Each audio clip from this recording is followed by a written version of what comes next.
Hello बच्चों। तो बच्चों लास्ट चैप्टर 5 जैसा कि आपको पता है हमारा कंप्लीट हो चुका है। तो आज हम चैप्टर 5 के ऑब्जेक्टिव क्वेश्चन करेंगे आपके आरबीएससी बुक्स के। तो chapter 5 objective question, objective problem, ठीक है।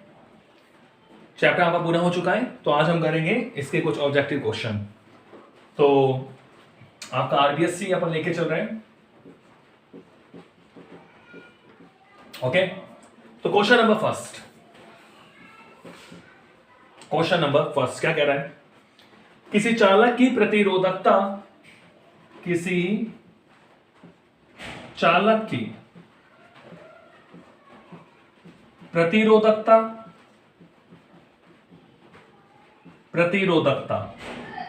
प्रतिरोधकता को अपन किससे शो करते हैं? रो से। किसी चालक की प्रतिरोधकता एवं चालकता का गुणनफल निर्भर करता है।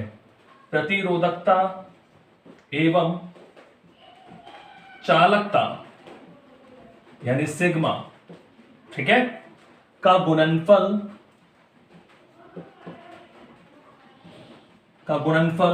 निर्भर करता है, ठीक है। ऑप्शन क्या दे रखे हैं? अनुप्रस्थ काट क्षेत्रफल पर,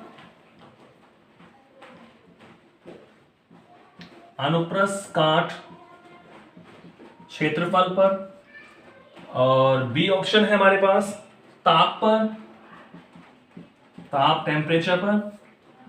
सी ऑप्शन है लंबाई पर, ठीक है। आप भी सॉल्व करते जाए हैंड टू हैंड, ठीक है।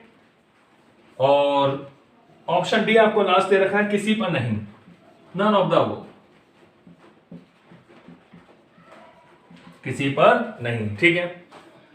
तो पहला क्वेश्चन है किसी चालक की प्रतिरोधकता यानी रो व चालकता सिग्मा का गुणनफल निर्भर करता है। तो आपको इनके बात कर रहे हैं गुणनफल की। तो बच्चों आप जानते हो, इसका सॉल्व करें हम, ठीक है। बिल्कुल आपको पता है कि जो हमारे पास सिग्मा होता है वो होता है 1/रो। प्रतिरोधकता के व्युत्क्रम को क्या बोलते हैं? चालकता बोलते हैं। यानी सिग्मा इज इक्वल टू होता है 1/रो।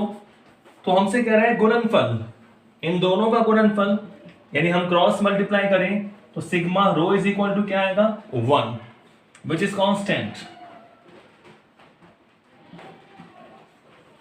तो 1 एक कांस्टेंट है, एक नियत मान हमें मिला। तो इसका मतलब ना तो अनुप्रस्थ काट क्षेत्रफल पर निर्भर करेगा, ना ताप पर निर्भर करेगा, ना लंबाई पर, यानी किसी पर भी निर्भर नहीं करता। तो ऑप्शन क्या हो जाएगा? ऑप्शन नंबर डी, ठीक है। आपने भी कर लिया होगा। क्वेश्चन नंबर सेकंड,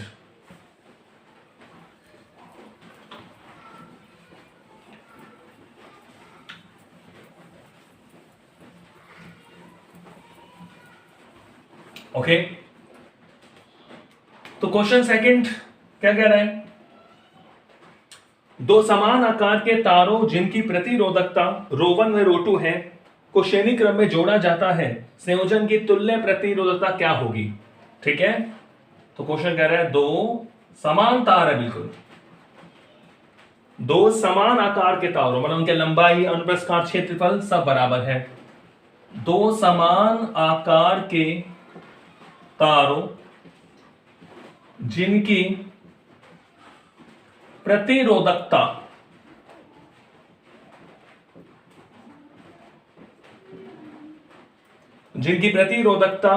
ρ1 व ρ2 है, ठीक है, को श्रेणी क्रम में जोड़ा जाता है, को श्रेणी क्रम में जोड़ा जाता है, को श्रेणी क्रम में जोड़ा जाता है। तो कह रहे हैं अब ये जो संयोजन बनेगा उसके तुल्य प्रतिरोधकता क्या होगी? संयोजन की तुल्य प्रतिरोधकता,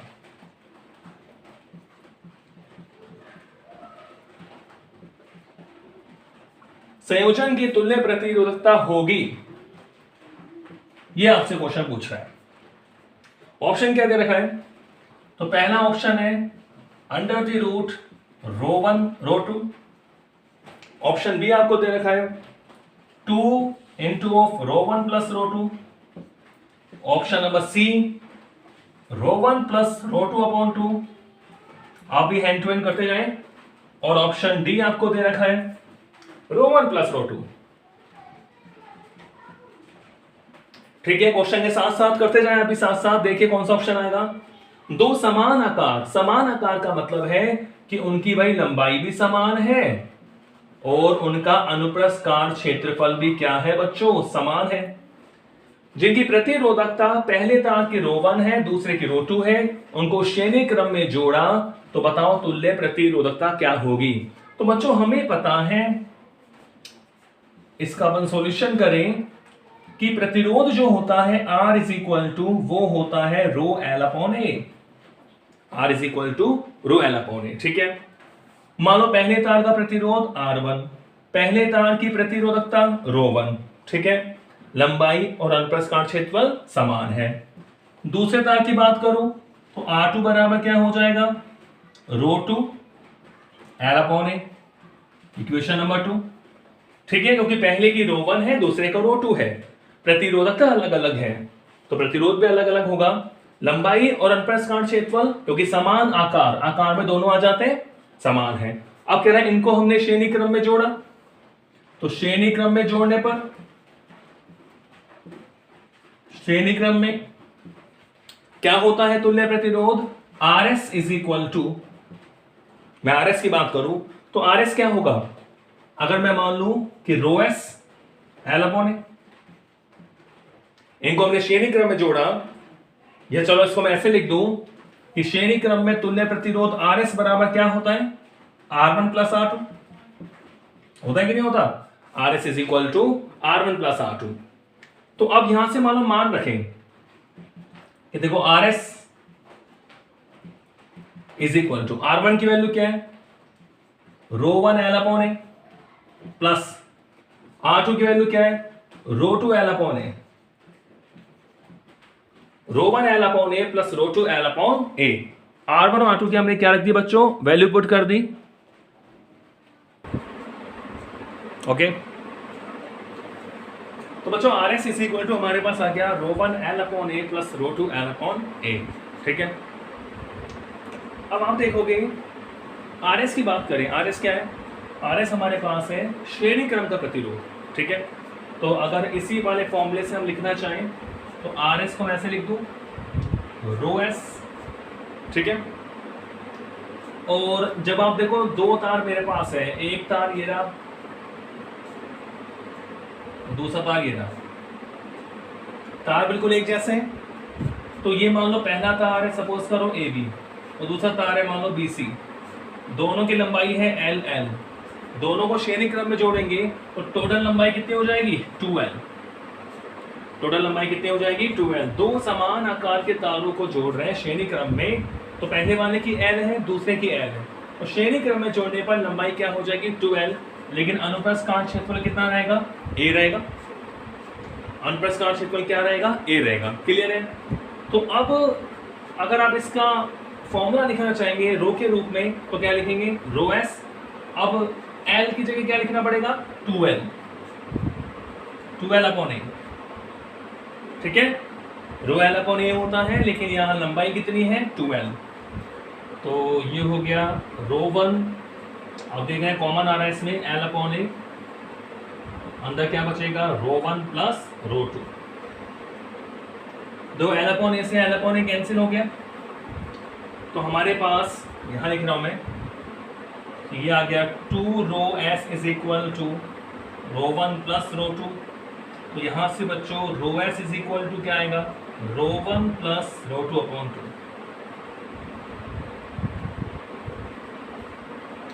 ये हमारी तुल्य प्रतिरोधकता। ठीक है, तो answer is option number C, rho one plus rho two upon two. ठीक है, बुक में आपको डी ऑप्शन दे रखा है, गलत है। आपकी बोर्ड की बुक में, आरबीएससी राजस्थान बोर्ड की बुक में रो वन प्लस रो टू दे रखा है। ठीक है, साइंस पब्लिकेशन वाली बुक में भी रो वन प्लस रो टू आपको दे रखा है, और भी कई ऐसी बुक्स हैं जहां रो वन प्लस रो टू दे रखा है, तो गलत है। तो आंसर क्या आएगा आपका रो 1 प्लस रो 2 अपॉन 2। क्लियर, ये है आंसर। समझ गया ना, यहां चेंज हुआ क्योंकि भाई श्रेणी क्रम में जोड़ोगे तो अब तुल्य जो प्रतिरोध निकालोगे तो टोटल लंबाई लेने पड़ेगी, तो लंबाई कितनी हो गई 12। Question number 3।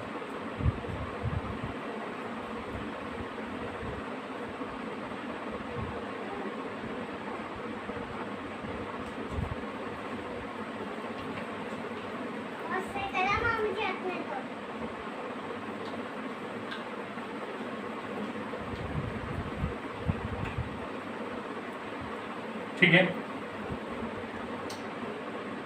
Question number 3। हाँ, क्वेश्चन 3 क्या कह रहा है, एक चालक प्रतिरोध को बैटरी से जोड़ा गया है। एक चालक प्रतिरोध को, कोई चालक तार है, एक चालक प्रतिरोध को बैटरी से जोड़ा गया है। ठीक है, जोड़ा गया है। शीतलन प्रक्रिया में, शीतलन का मतलब क्या होता है, ठंडा करना। जोड़ा गया है शीतलन प्रक्रिया में, शीतलन प्रक्रिया में चालक के ताप को कम किया जाए तो प्रवाहित धारा का मान। शीतलन प्रक्रिया में चालक के ताप को कम किया जाए, चालक के ताप को कम किया जाए तो प्रवाहित धारा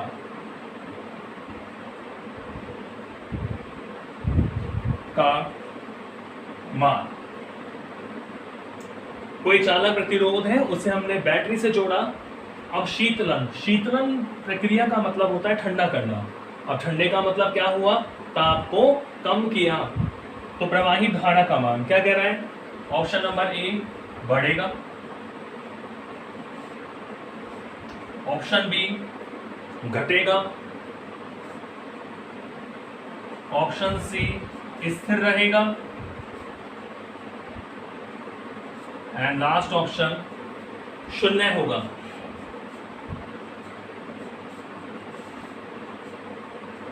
शून्य होगा।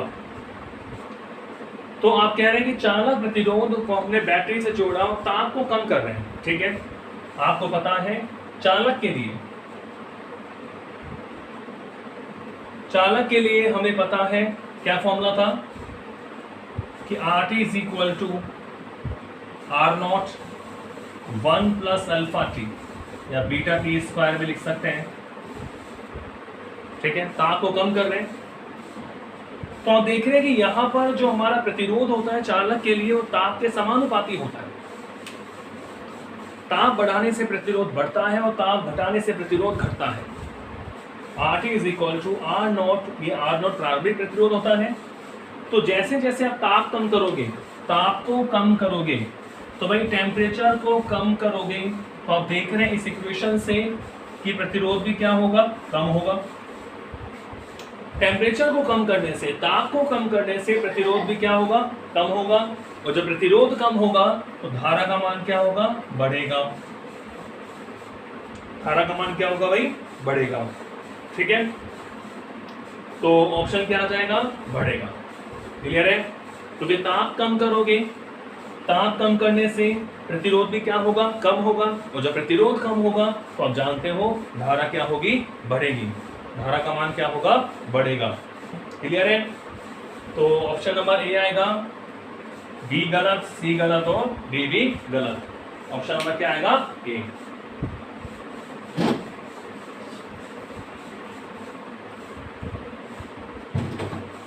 Okay, now question number 4।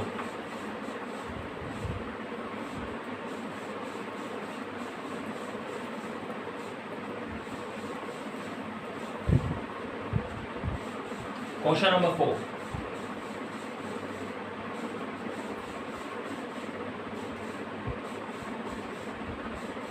ठीक है,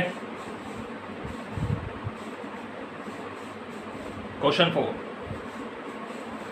2.1 वोल्ट का एक सेल, 2.1 वोल्ट का एक सेल,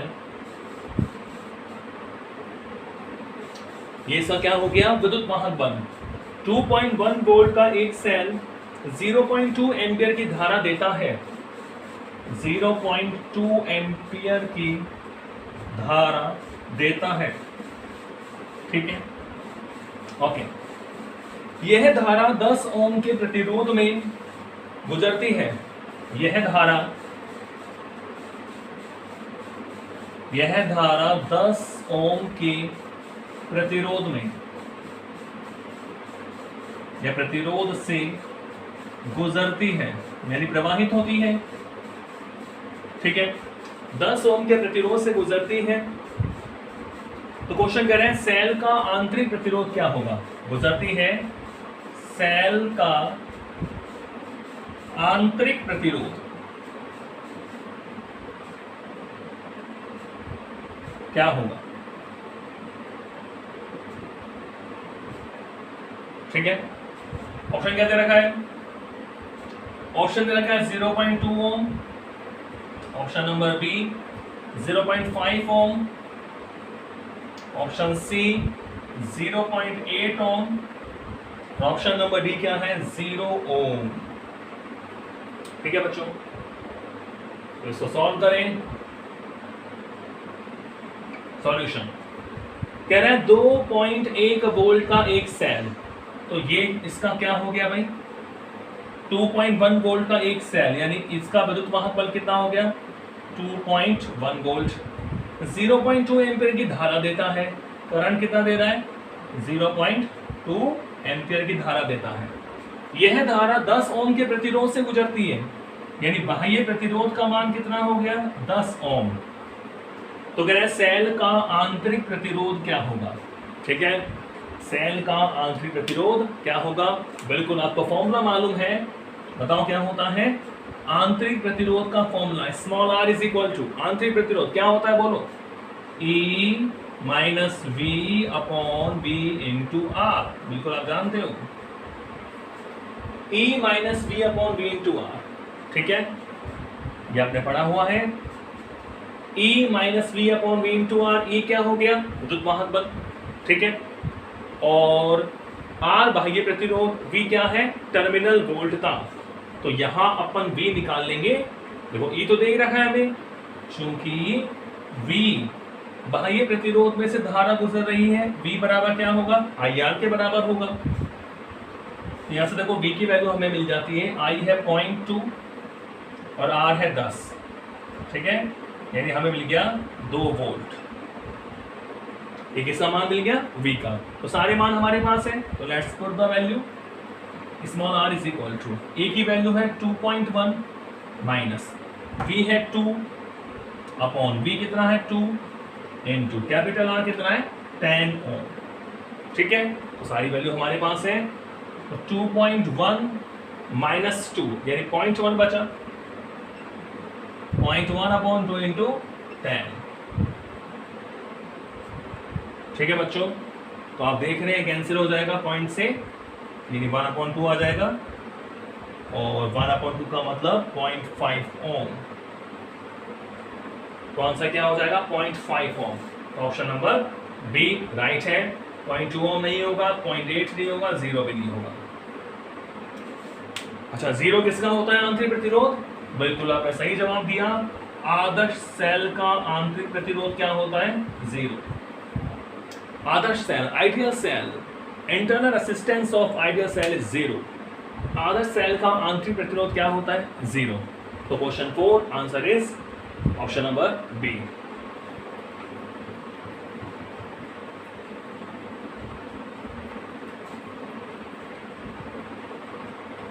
नेक्स्ट,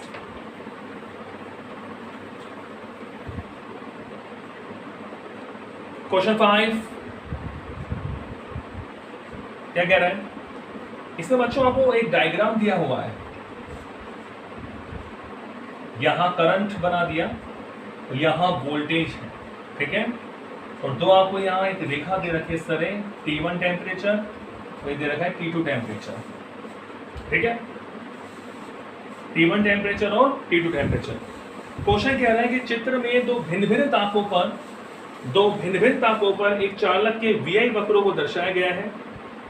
तो इनके संगत प्रतिरोध, मतलब T1 जिसका टेम्परेचर है उसका प्रतिरोध कितना है R1 और T2 के संगत प्रतिरोध कितना है R2। क्वेश्चन 5 क्या कह रहा है, T1 I और V में आपको ग्राफ दिया हुआ है। ये T1 के लिए है, जिसका ताप T1 है उसका प्रतिरोध कितना है R1, ठीक है।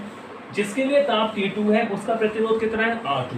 तो आपसे बताना है कि निम्न में से कौन सा कथन सत्य होगा। तो कह रहा है दोनों टेम्परेचर बराबर होंगे क्या, डी ऑप्शन।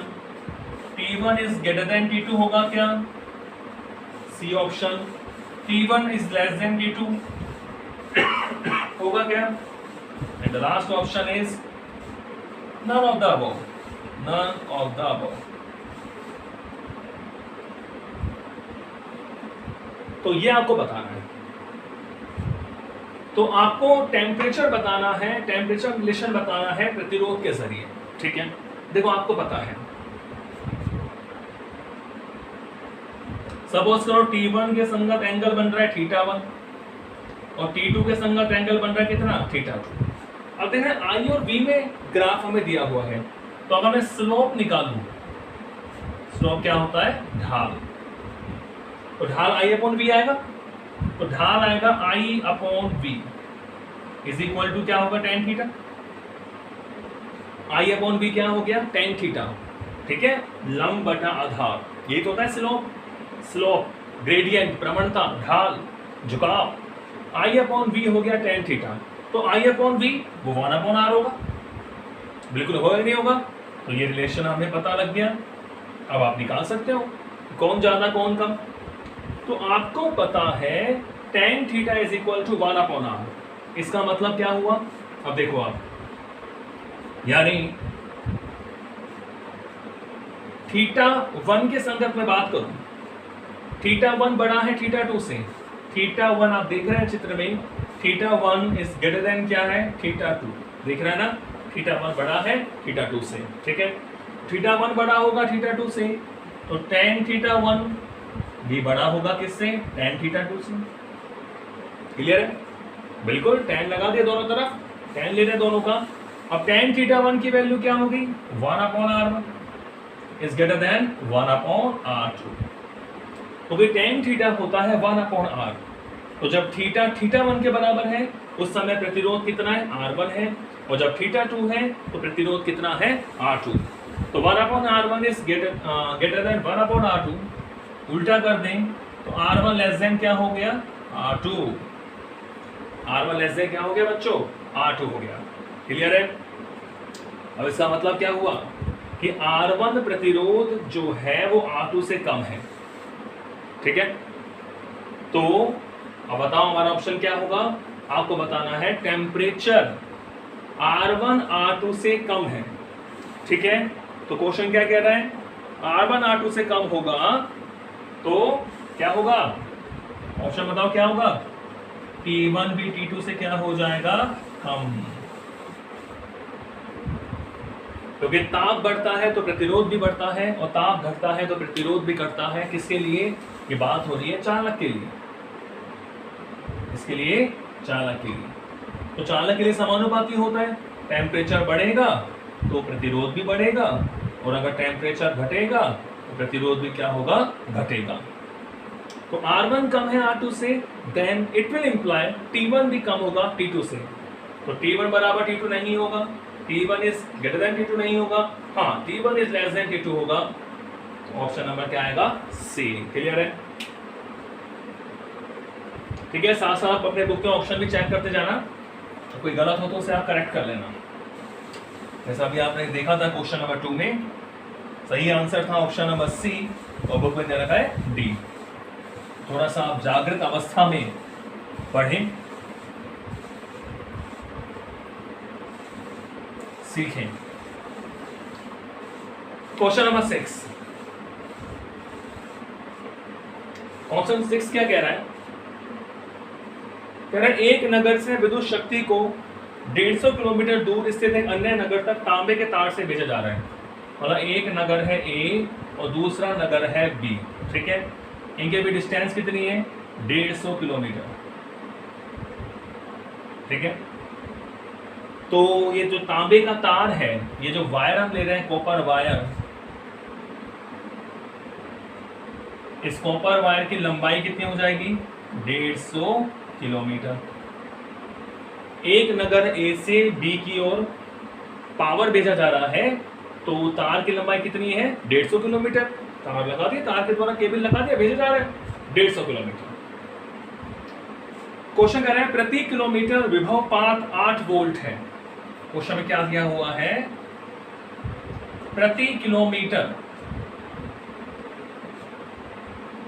जो विभवपात है, यानी पोटेंशियल डिफरेंस जो है, विभव पतन भी बोल सकते हैं, प्रति किलोमीटर विभव पतन कितना है? सो मैंने डेल्टा वी मान लिया।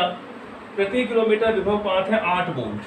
8 वोल्ट, एक हर किलोमीटर पे 8 वोल्ट है, तो भाई कुल विभव पतन कितना होगा?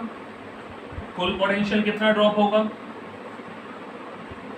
कुल विभव पतन, इसे अगर मैं V मान लूं, 5 किलोमीटर 8, लंबाई कितनी है? 150 किलोमीटर, तो टोटल हो गया 150 इंटू 8, यानी कुल विभवांतर V इज इक्वल टू 15 × 120 यानी 1200 वोल्ट। समझ रहे हो? 8 volt 8 volt 8 volt 8 volt 8 volt, समझ रहे हो? जुड़ेगा 150 किलोमीटर। टोटल लंबाई है तार की, हर किलोमीटर पे 8 वोल्ट का विभवांतर है, तो 8 8 8 8 8 कितना हो जाएगा? 1200 वोल्ट का विभवांतर ए और बी के बीच। कह रहा है हर किलोमीटर पर औसत प्रतिरोध, प्रति किलोमीटर जो औसत प्रतिरोध है, एवरेज जो रेजिस्टेंस आपको दिया हुआ है वो है 0.5 ओम। प्रति किलोमीटर औसत प्रतिरोध है 0.5 ओम। तो बच्चों टोटल जो प्रतिरोध होगा, कुल प्रतिरोध,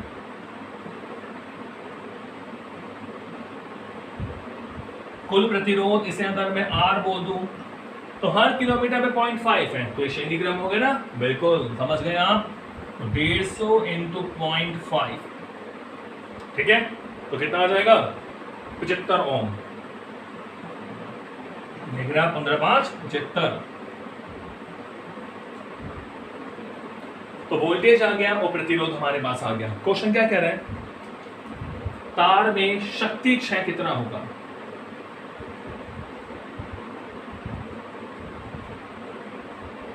पावर लॉस कितना होगा? ये क्वेश्चन कह रहा है आपसे। तो क्वेश्चन आपको एक बार दोबारा बोल देता हूं कि देखो, दो नगर हमारे पास हैं ए और बी, ठीक है। तो ए से लेकर बी को लाइट भेजी जा रही है, पावर भेजा जा रहा है। ए से बी की ओर पावर भेजा जा रहा है। 150 किलोमीटर वायर जो लंबाई है, उसकी लंबाई कितनी है? 150 किलोमीटर वायर की, तार की। तो कह रहा है कि भाई कितना पावर लॉस होगा?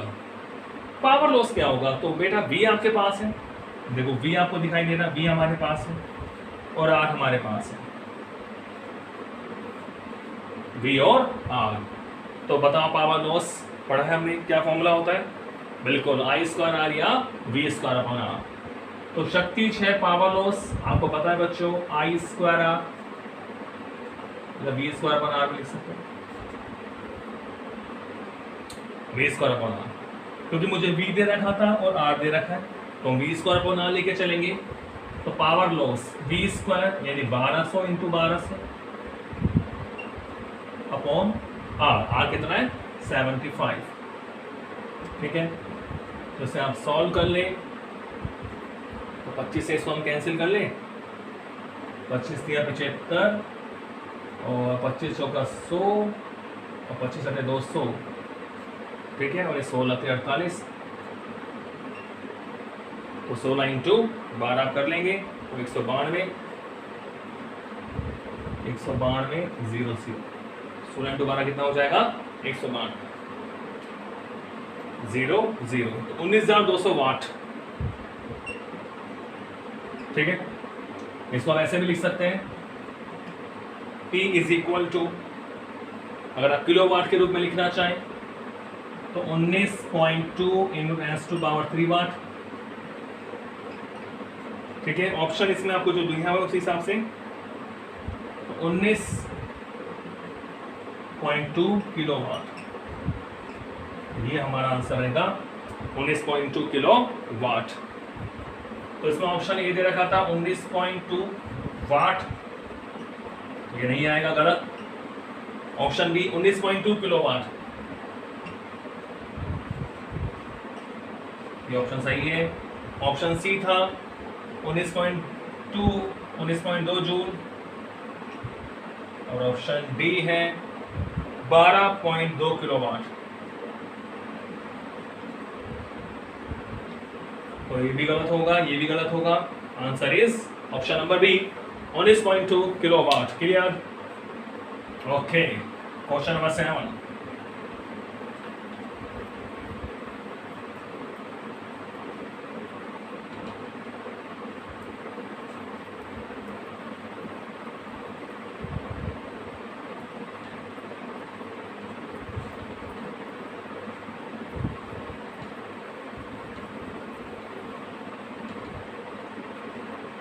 तो प्यारे बच्चों, क्वेश्चन नंबर 7 क्या कह रहा है? देखो, क्वेश्चन 7 कह रहा है कि कैपिटल आर ओम के 5 प्रतिरोध हैं।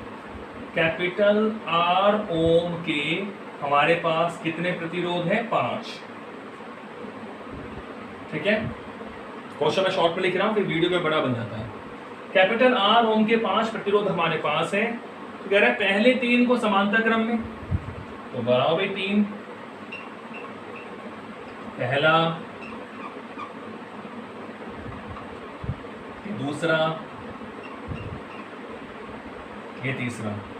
तो इनको तो बच्चों जोड़ दिया समांतर क्रम में। ठीक है, ये भी आर ओम है, ये भी आर है, ये भी आर है। पहले 3 को समांतर क्रम में, ठीक है, तथा बाद में इनके साथ 2 प्रतिरोध को श्रेणी क्रम में जोड़ा जाता है। इनके साथ 2 प्रतिरोध को श्रेणी क्रम में जोड़ दिया, 1, 2। ये भी आर ओम है और ये भी क्या है? आर ओम। इनके साथ श्रेणी क्रम में जोड़ते हैं। तो अब क्या कह रहे हैं? तुल्य प्रतिरोध होगा। तो ऑप्शन क्या दे रखा है आपको? देखो, 3/7 आर ओम, और बी ऑप्शन है 7/3 आर ओम, सी ऑप्शन है 7/8 आर ओम, और ऑप्शन डी आपको दिया हुआ है 8/7 आर ओम। क्लियर है? तो आप बिल्कुल समझते हो कि सर 3 प्रतिरोध हैं, समान है, समांतर क्रम में जुड़े हुए हैं। तो अगर n प्रतिरोधों को समांतर क्रम में जोड़ा जाए तो आपको पता है प्रतिरोध क्या होता है? Total R/N। ठीक है, तो कहने का मतलब क्या हुआ? इन तीनों को मिलाकर जो तुल्य प्रतिरोध बनेगा R, तीनों समांतर क्रम में, तो क्या हो जाएगा? R/3। n गुना कम हो गया ना। समांतर क्रम में क्या फॉर्मूला होता है? R/N, और श्रेणी क्रम में NR, समान प्रतिरोधों के लिए। अब ये R कितना हो गया? 2R। ये कितना हो गया? 2R। ये वाला R और ये वाला मिलके कितना हो गया? 2R।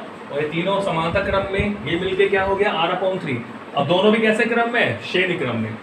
तो आप देखेंगे तुल्य प्रतिरोध R इक्विवेलेंट, यानी R/3 प्लस 2R। इसे आप सॉल्व करें तो क्या आएगा बच्चों? R प्लस 3 दूनी 6, 6R/3, यानी R इक्विवेलेंट क्या आएगा? 6R प्लस R, यानी 7R/3।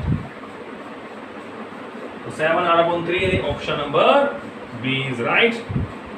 3/7 R नहीं आएगा, 7R/8 भी नहीं आएगा, 8R/7 भी नहीं आएगा। आंसर क्या आएगा? 7R/3। Clear? Question number 8।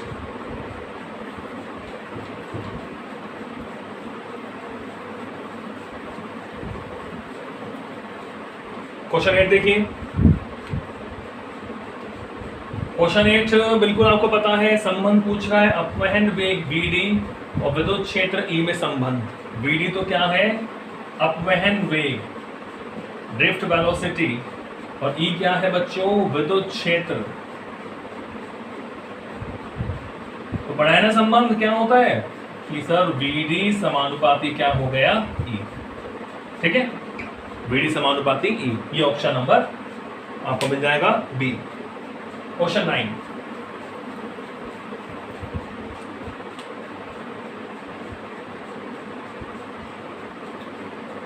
Question 9 हमसे कह रहे हैं कि एक कार्बन प्रतिरोध पर क्रमशः नीला, पीला, लाल और चांदी। कार्बन प्रतिरोध आपको पता है, क्वेश्चन आता है एग्जाम में। ठीक है, कितनी पट्टियां होती है? 4। कैसी? वलयाकार पट्टियां होती हैं, समझ रहे हो? यानी इस पर इस तरह।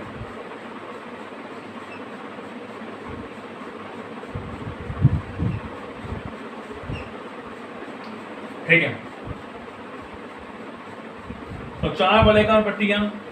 पहली है नीला, दूसरा है पीला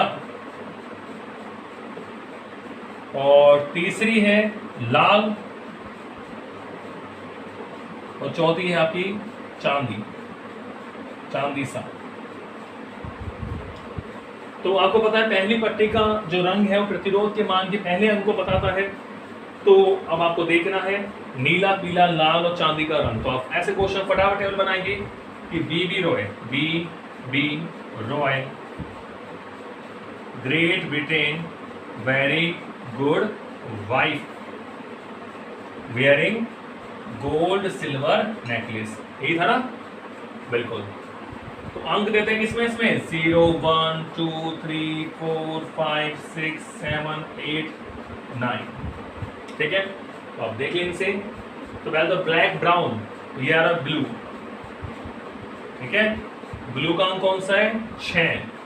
पीला, येलो, येलो का कौन सा है? 4।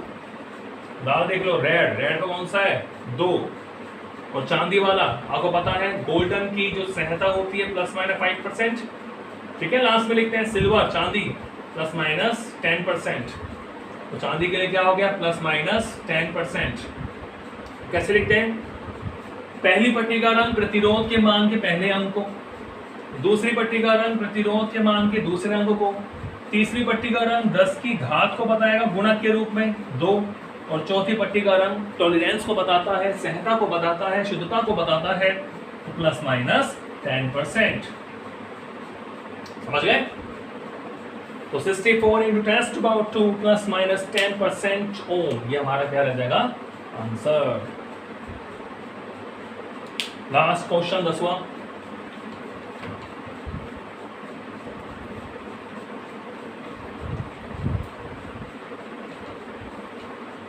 Question number 10। क्वेश्चन क्या कह रहा है? जब बैटरी से जुड़ा तार धारा के कारण गर्म हो जाता है तो कौन सी राशि नहीं बदलती? जब बैटरी से जुड़ा तार, ठीक है, धारा के कारण, यानी जब किसी तार में धारा प्रवाहित होती है तो वो गर्म हो जाता है। इसे बोलते हैं बच्चों धारा का ऊष्मीय प्रभाव। जब बैटरी से जुड़ा तार धारा के कारण गर्म हो जाता है, गर्म हो जाता है, तो निम्न में से कौन सी राशि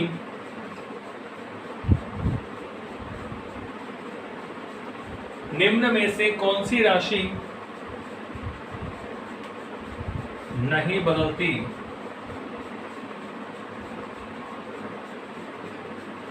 तो देखते हैं इसमें ऑप्शन क्या दे रखा है आपको। अपवहन वेग, अपवहन वेग। ऑप्शन नंबर बी आपको दिया हुआ है प्रतिरोधकता,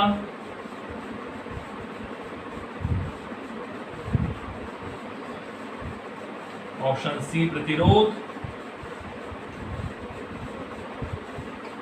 और ऑप्शन डी है मुक्त इलेक्ट्रॉनों की संख्या।